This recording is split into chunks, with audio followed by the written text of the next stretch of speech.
"I'm sorry, sir, but this event is invitation only." The security guard's words hung in the air like a death sentence to decades of research. Dr. Alexander Mercer clutched his worn leather briefcase tighter, the culmination of 30 years of work trembling in his weathered hands. Through the glass doors of the Grand Meridian Hotel's conference center, he could see them: pharmaceutical executives in tailored suits, elite scientists with university pedigrees, investors whose fountain pens were worth more than his monthly pension.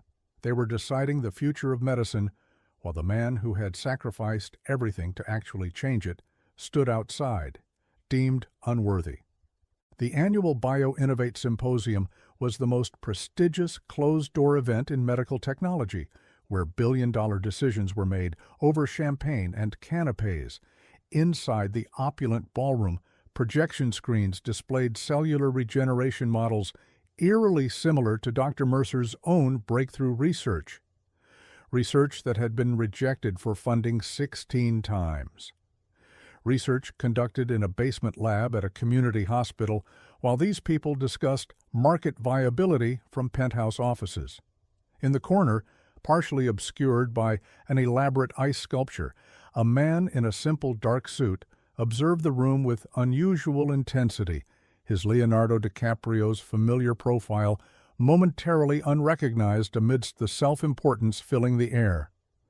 "Please, you don't understand," Dr. Mercer's voice cracked as security began to escort him toward the exit.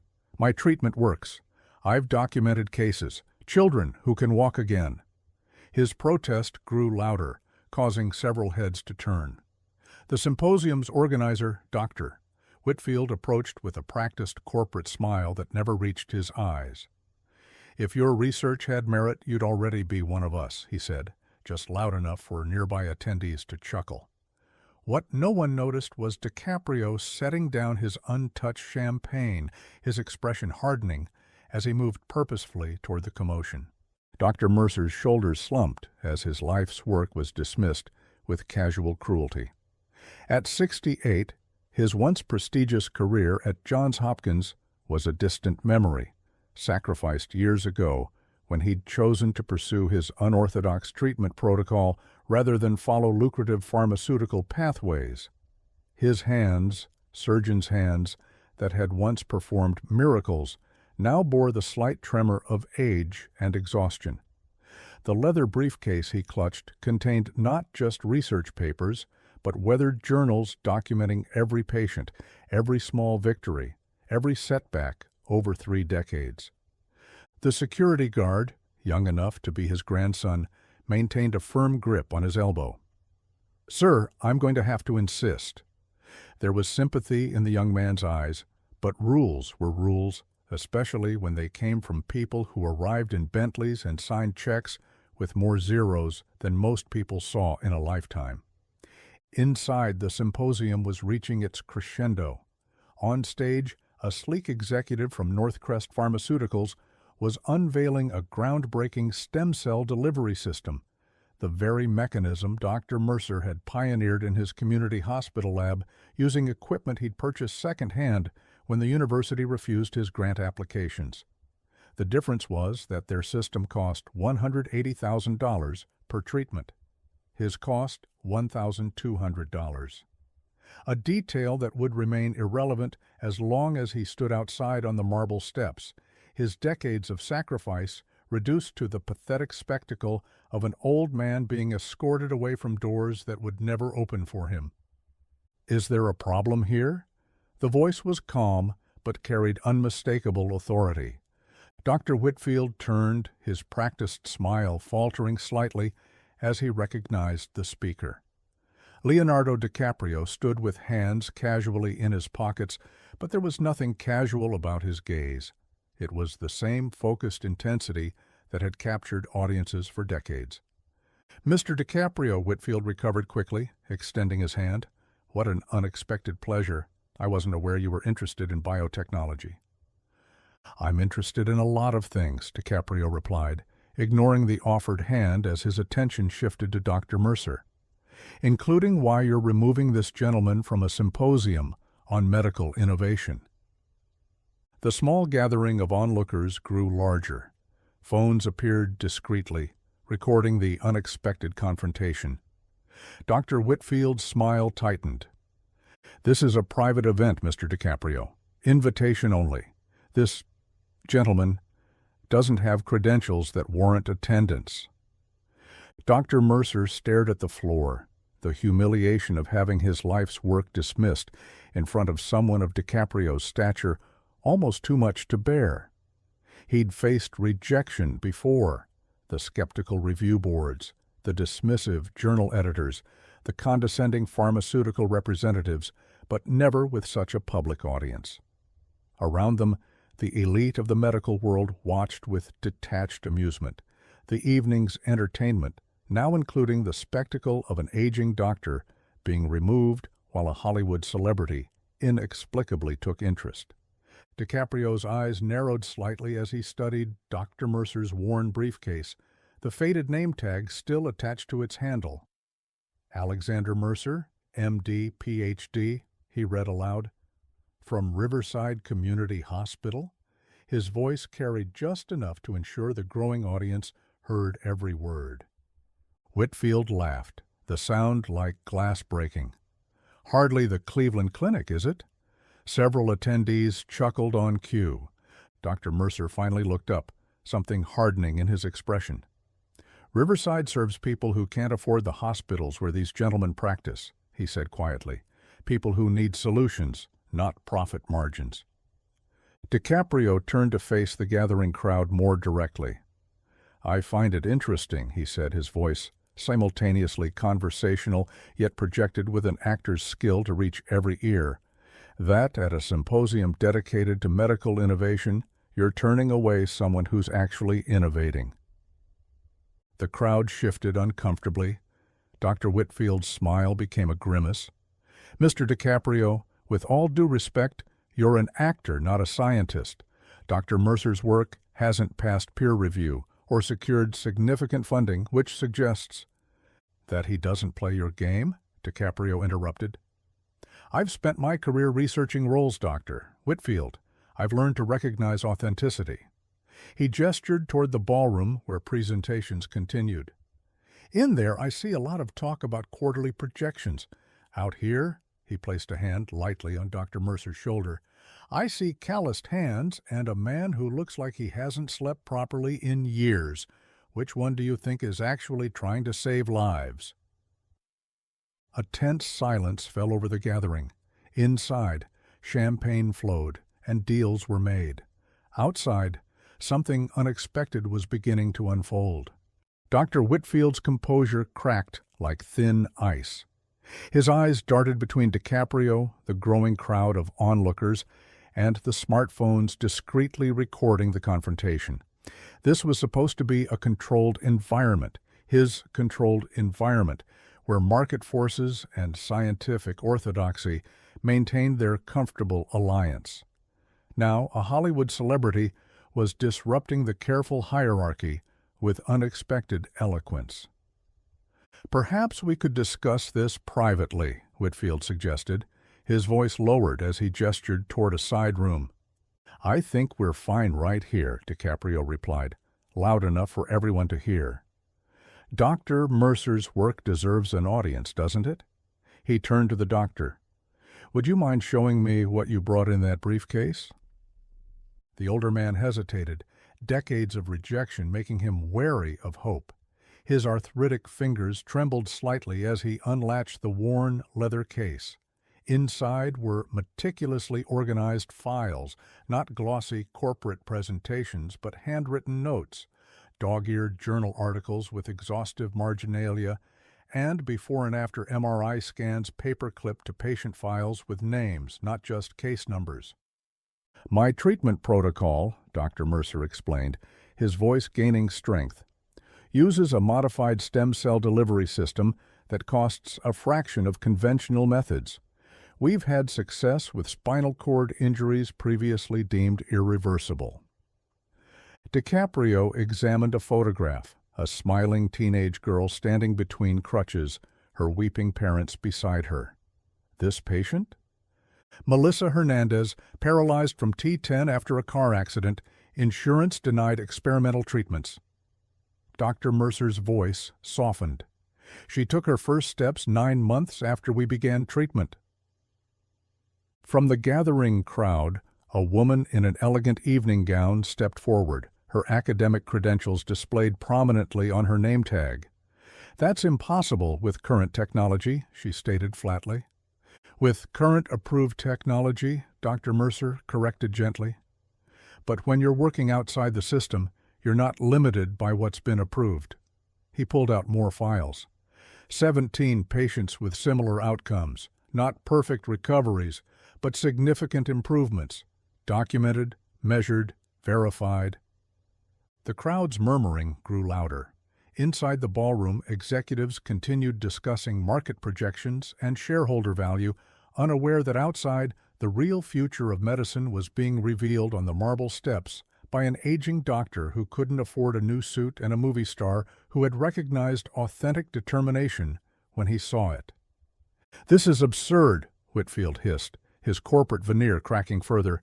"Anyone can produce documentation without proper clinical trials and peer-reviewed—" "I tried that route, Doctor," Mercer interrupted, his quiet dignity silencing the executive more effectively than any shout could have. 16 grant applications, 23 submission attempts to major journals, all rejected because my methods don't align with established parameters. He spread his hands. When you're doing something truly new, it often doesn't fit existing evaluation frameworks. DiCaprio addressed the growing circle of symposium attendees. "How many of you became doctors to help people?" His question hung in the air. "And how many research projects are shelved each year because they're not profitable enough?" A silver-haired man in an impeccably tailored suit stepped forward. "I'm Dr. Richard Kendall, Chief of Neurosurgery at Mass General." He nodded respectfully to Dr. Mercer. "May I?" he asked, gesturing toward the files. As the distinguished surgeon examined the documentation, others began to press forward. The human wall that had blocked Dr. Mercer from entry was transforming into a crowd of genuine scientific curiosity. Smartphones captured every moment as DiCaprio stepped back, allowing the focus to shift entirely to the aging doctor and his life's work. Dr. Kendall looked up from the files, his expression stunned. These cellular regeneration patterns shouldn't be possible with current methodologies. "Not with approved methodologies," Dr. Mercer corrected again. From his briefcase, he retrieved a small vial of clear liquid. "This delivery medium allows stem cells to bypass the inflammatory response that typically prevents integration. It's essentially a molecular disguise." A young researcher pushed forward, "But that would mean—" "That the body doesn't reject the new cells," Dr. Mercer nodded. "They're accepted as native tissue." Inside the ballroom, a pharmaceutical CEO was announcing projected earnings of $3 billion for a treatment that helped manage symptoms without addressing causes.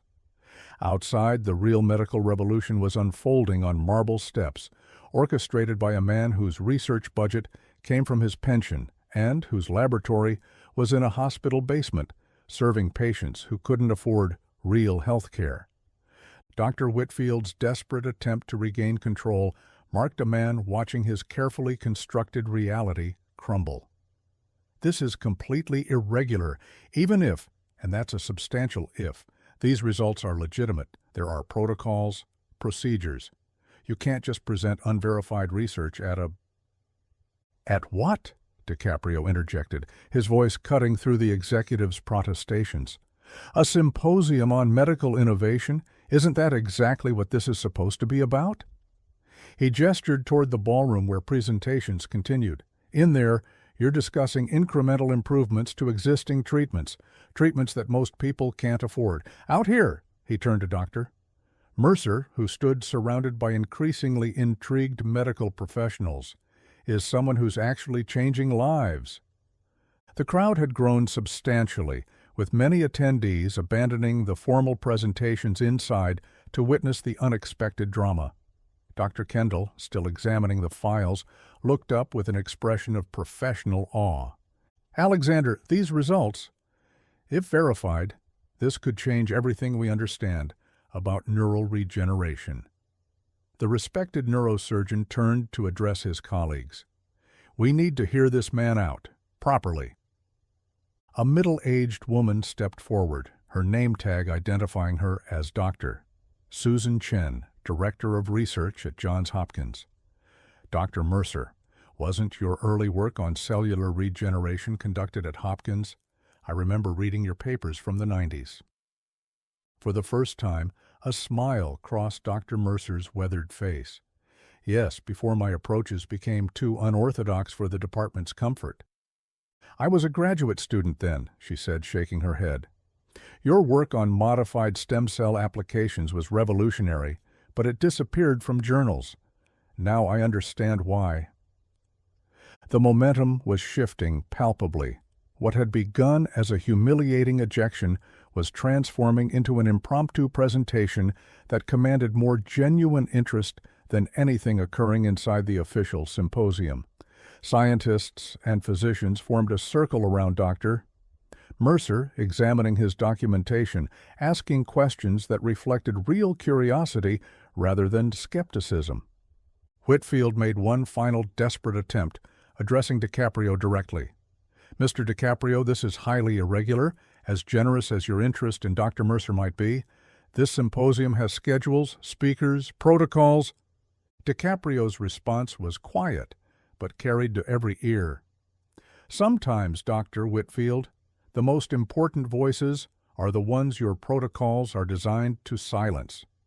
The doors to the Grand Meridian's ballroom swung open as attendees continued to stream out, drawn by the buzz of authentic discovery occurring on the marble steps.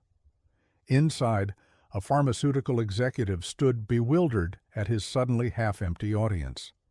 Outside, a revolution was building with each passing minute. Dr. Whitfield made his final desperate play. Pulling out his phone, he barked orders for additional security, his face flushed with the particular panic of a man watching his authority evaporate in real time. "This ends now," he announced, trying to reclaim control. "Mr. DiCaprio, your intentions may be admirable, but you're disrupting a professional scientific gathering based on—" "What? Your expertise in playing pretend?" The attempted dismissal hung awkwardly in the air, as DiCaprio remained unruffled. "Actually," he replied with the calm confidence that had defined his most powerful roles, "I'm disrupting it based on recognizing when someone has dedicated their life to something real." He turned to the gathering of medical professionals. "I've spent my career researching characters, brilliant minds, revolutionaries, people who changed history. I've studied how innovations happen and how establishments resist them." He gestured toward Dr. Mercer. "This is what genuine innovation looks like, not polished, not packaged, but real." Dr. Chen from Johns Hopkins had been rapidly scrolling through her tablet. "I've just accessed Dr. Mercer's early publications," she announced. "His work on regenerative medicine was cited as methodologically sound but theoretically overambitious by the review board in 2001. She looked up. "That's code for too revolutionary for comfort." Dr. Kendall, still examining the patient files, shook his head in amazement. "These recovery patterns shouldn't be possible with current approved protocols. The regrowth of myelin sheaths in cases of complete severing." He looked directly at Dr. Mercer. "How many patients have you successfully treated?" 73 over 12 years, Dr. Mercer replied. "Not all with the same degree of success, but 68 showed measurable improvement. 42 regained significant function." A stunned silence fell over the gathering. Those numbers, if verified, would represent the single greatest advancement in spinal cord injury treatment in medical history. The additional security guards arrived at the periphery of the crowd, looking uncertainly at the scene before them. Not a disturbance, but a legitimate scientific discussion involving some of the most distinguished names in medicine, centered around an elderly doctor who stood with the quiet dignity of a man finally being heard. "I propose," Dr. Kendall announced, his authoritative voice cutting through the background murmurs, "that we move this discussion inside, not to remove Dr. Mercer, but to give him the platform his work deserves." He turned to Whitfield. "As a founding member of the symposium's board, I believe we have the flexibility to adjust our agenda for something of this significance." Whitfield's expression twisted between rage and the calculated recognition that he was outnumbered. The very elite he had used to exclude Dr. Mercer were now the ones demanding his inclusion.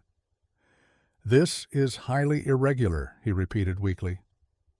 "Isn't that the point of innovation?" DiCaprio asked, almost gently. "To be irregular?" As the impromptu gathering began moving toward the ballroom, a young woman in a wheelchair at the edge of the crowd raised her voice. "Excuse me, Doctor. Mercer?"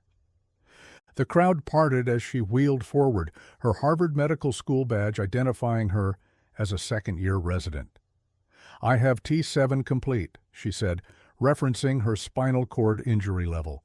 "The best neurologists in the country told me I would never have sensation below the injury." Her voice trembled slightly. "Would your treatment, could it possibly—" Dr. Mercer knelt beside her wheelchair, his eyes level with hers, speaking not as a researcher, but as a physician. "Based on similar cases, yes, there's potential for partial recovery of both sensation and function." He spoke with the careful honesty of a doctor who had seen both miracles and heartbreaks. Not a complete cure, but significant improvement. The young doctor's eyes filled with tears. "That's more hope than anyone has offered me in 5 years." This single human moment, not the scientific validation, not the professional recognition, not even DiCaprio's intervention, became the emotional fulcrum upon which the entire evening pivoted. It transformed the discussion from academic to deeply, irrevocably personal. As they entered the ballroom, the scheduled presentation on market optimization of treatment delivery systems was still underway.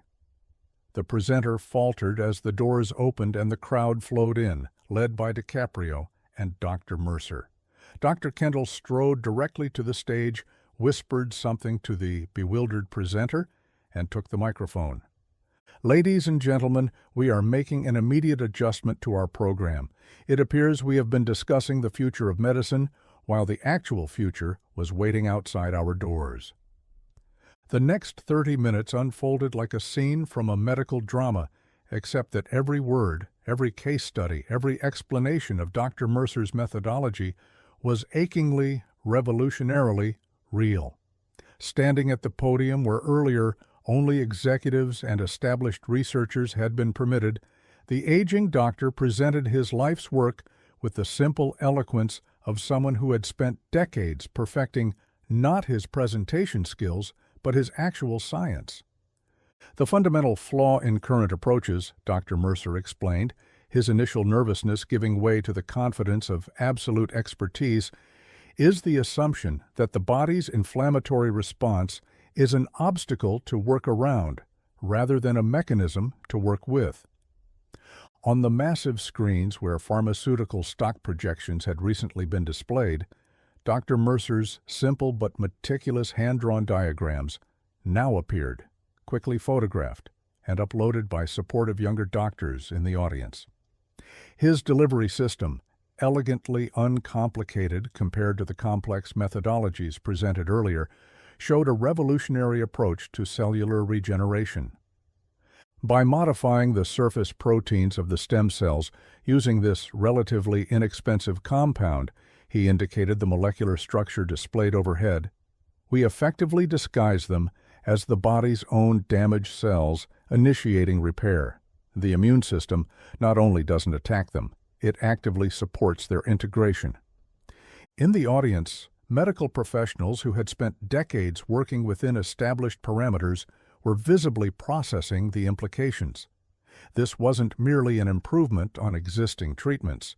It was a fundamental paradigm shift that rendered much of current practice obsolete. Dr. Chen raised her hand. The cost differential between this and current treatments must be substantial. My protocol costs approximately $1,200 per treatment cycle, Dr. Mercer confirmed. A stunned murmur rippled through the audience. The treatment being promoted earlier in the evening cost over 100 times that amount. From his seat in the front row, DiCaprio watched with quiet satisfaction.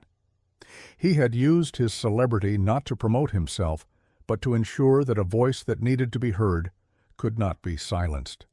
The revolution unfolding on stage, a revolution that would potentially change the lives of millions, had always been within reach. It had simply been excluded by the very systems claiming to advance medical science. Dr. Whitfield stood at the back of the ballroom, his expression unreadable, as he watched his carefully curated symposium transform into something authentic, unpredictable, and genuinely revolutionary. As Dr. Mercer concluded his presentation, the ballroom erupted in applause, not the polite, measured applause of professional courtesy, but the genuine, thunderous recognition of witnessing something extraordinary. Scientists and physicians who had begun the evening networking for career advancement were now clustered in intense discussion groups, reviewing Dr. Mercer's methodology with the excitement of people remembering why they had entered medicine in the first place. Dr. Kendall approached the podium, clasping Dr. Mercer's hand firmly. In 40 years of attending medical conferences, I have never witnessed anything of this significance. He turned to address the room. I am announcing effective immediately that Massachusetts General Hospital will be establishing a research partnership with Dr. Mercer to validate and expand upon his protocols. More announcements followed in rapid succession. Dr. Chen pledged Johns Hopkins's support. 3 major research universities offered laboratory space and resources. A renowned bioethicist stepped forward to help navigate the accelerated approval process this breakthrough warranted. In the corner, Dr. Whitfield stood in conversation with 2 pharmaceutical executives, their expressions grim as they processed how thoroughly their market projections had just been upended. The treatment they had planned to roll out at $180,000 per application was now scientifically obsolete before it had even launched. Through it all, DiCaprio remained quietly in the background, watching as the medical establishment that had locked its doors against Dr. Mercer now rushed to embrace him. Some revolutions needed only a small crack in the door to change everything on both sides of the threshold. The young doctor in the wheelchair, Dr. Sarah Lindemann, had moved to the front of the room where she was engaged in intense conversation with Dr. Mercer. Her medical training allowed her to understand not just the hope his treatment offered, but the precise mechanisms by which it might work. "When could you begin trials for existing cases?" she asked, the professional and personal stakes of her question impossible to separate. "With proper backing?" "Immediately," Dr. Mercer replied. "The protocol is fully developed and has been safely administered to patients under compassionate use exemptions for years." DiCaprio finally approached, having allowed the scientific community their moment of reckoning. "It seems you've found your audience, Doctor," he said with quiet satisfaction. Dr. Mercer shook his head in wonderment. "I never expected any of this. I'd almost given up on the establishment ever listening." "Sometimes the establishment needs a reminder of what it's supposed to stand for," DiCaprio replied.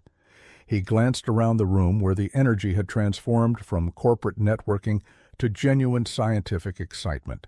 "I'm curious, though. Why didn't you go public sooner? Take your case to the media." Dr. Mercer's answer revealed the fundamental decency that had driven his work. "Because false hope is crueler than no hope at all. I needed to be absolutely certain before making promises to people who have already suffered too much disappointment." He looked toward Dr. Lindemann. "Every patient deserves certainty, not publicity. In that moment, it became clear why DiCaprio had recognized something special in the aging doctor. Both men understood that true integrity existed independent of recognition. 6 months later, the New England Journal of Medicine published a special issue dedicated entirely to Dr. Mercer's breakthrough and its implications for regenerative medicine. The cover featured a photograph of Dr. Lindemann taking her first assisted steps since her injury 5 years earlier. The caption read simply, "What was impossible is now inevitable." The BioInnovate Symposium had undergone its own transformation. Now, under new leadership, it explicitly sought out unconventional researchers and dedicated half its presentation slots to scientists working outside traditional funding structures. Dr. Whitfield had chosen to pursue other opportunities. The corporate euphemism for being removed after the previous year's PR disaster, when videos of Dr. Mercer's exclusion and DiCaprio's intervention had gone viral across medical communities worldwide. Dr. Mercer continued his work, now with the resources his research had always deserved. His treatment protocol, kept at its original affordable price point through an innovative nonprofit structure, was in clinical trials across 17 countries. Early results exceeded even the most optimistic projections. When asked in interviews about the night that changed everything, Dr. Mercer always made the same point. The science was always there. The evidence was always there. What changed was that someone with influence chose to notice what was being deliberately overlooked. DiCaprio, for his part, deflected credit when journalists tried to center him in the story. "I just opened a door that should never have been closed," he would say. The real hero is the man who spent 30 years knocking on that door, not for his own glory, but because he knew there were people suffering on the other side who needed what he had created. In the end, the true value of the breakthrough wasn't measured in research grants, academic accolades, or media attention. It was measured in the growing number of patients who found themselves experiencing what medicine had told them was impossible: recovery, renewal, and the return of hope, grounded not in wishful thinking, but in genuine innovation that put healing above profit.